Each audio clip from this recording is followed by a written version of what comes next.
Welcome to the Same Side Selling Podcast. I'm your host, Ian Altman. Marketing. What's its job? What's the role and the job of marketing? Well, if you ask most people in business, what they will say is marketing's job is to generate leads that then get handed off once they're qualified to the sales organization. The sales organization follows those through to completion. And I was actually interviewed on the Centricity podcast recently, and I was interviewed by Sean Doyle at Fitzmartin, who hosts that podcast. And at Fitzmartin, they're a marketing firm that focuses on helping the sales process. And we had this discussion. I just want to make sure I give Sean due credit for this. And this is something that I've spoken with many of my clients about in the past, but not quite articulated the same way as it was in this discussion with Sean. And that's the following, that we generally think of sales and marketing as the marketing is at the top of the funnel. It's this funnel that comes down to the bottom and then deals come out of the bottom. And most people say that marketing's job is to attract people in that process. However, your clients are constantly seeking information to help them make decisions, which means not only is it marketing's job to help people come into the top of the funnel, but even more importantly in some cases, is giving your sales organization the tools to address questions or concerns, or in a sense, solve issues for potential clients as they're going through the sales process. Well, what do I mean by that? Well, initially, I want to pique interest, and I might have topics like, here are the types of problems that we solve. Here are the issues that we address. Here are the things that people ask us about. Here are the trends we're seeing in this industry or that industry that might pique someone's interest. It says, I want to learn more about what this company is doing. Once they learn about what it is that your company is doing, now they've kind of expressed some interest. They're talking to some people in sales, and they think to themselves, well, how do you measure the results of this type of engagement? How do you measure the results of this product or service? Well, that's where marketing can really help. You can either rely on the salespeople coming up with a brilliant answer to every question as it comes up, or marketing can communicate with people in sales and say, what kind of questions are you hearing the most often? And how can we help create content that supports that? So you might think to yourself, well, so how would we measure this if we were this type of business? Well, if that's the case, that's a great piece of content for the marketing department to create that says, well, what's the best way that people work with a group purchasing organization? How do you measure success with a group purchasing organization? How do you measure success and work with an investment banker? How do you measure success, and what's the best way to work with an IT consultancy? Whatever the topic happens to be, we start addressing those issues. Now, what goes further down the funnel? Well, further down the funnel are questions like, what prevents people from being successful in these implementations? What prevents people from getting results even if they've got a great vendor?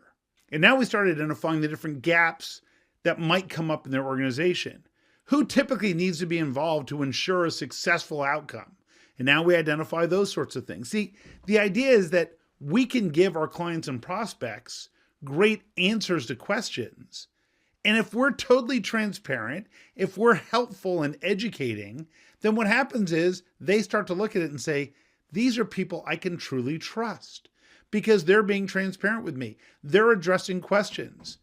We no longer have to rely on the salesperson crafting the perfect answer to every question. In fact, now the salesperson can say, that's a great question. In fact, that question comes up so often that we have a short 90-second video that addresses that.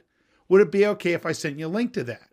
And now if I use the right platform for that, I can see how many times they clicked on that link to view that video. So if I send it to an organization and all of a sudden it was viewed 37 times, they've probably shared it with other people in the organization. And it creates that level of comfort that says, wow, these people really know what they're doing because they've already got the answers to the questions that we're asking.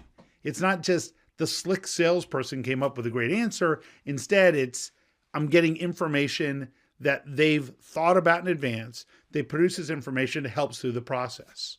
So how do you come up with those things?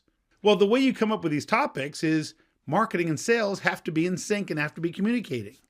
So you might say, for example, well, what are some of the trends that we're seeing right now? So if I'm looking at top of funnel, what are some of the trends? Well, how do we find that out? Do a LinkedIn poll that says, hey, which of these things are you seeing the most of? A, B, C, or D? And now you can say, look, of the 127 people who responded, 84% said this is one of the most common things they're facing. So now you've got two pieces of content. The first one was the poll. The second one is a result of the poll. Now we're piquing people's interest. And we say, well, how's that different in this industry versus that one? Same sort of question. Then it's, okay, once I've identified this problem, what are 3 ways to solve that? And now I'm showing them there are 3 different ways to solve it. We're just one of them. And there are 3 different ways that you can address this. And now the client says, wow, now you're helping me. And I'm helping them through the process. And what I have to do is constantly ask my people in sales, what are the questions that you're hearing on a regular basis that take you time to answer? And who in our organization is the best person to answer that? Let's put them on video and get their input. Now, my friend Marcus Sheridan has a book, They Ask, You Answer. And Marcus gives a whole formula for how to incorporate this type of content marketing into video and transforming your business with it. I highly encourage you to take a look at that. If you're a member of the Same Side Selling Academy, there's a whole video in the Same Side Selling Academy under Outside Experts that Marcus Sheridan produced on the big 5 of content marketing.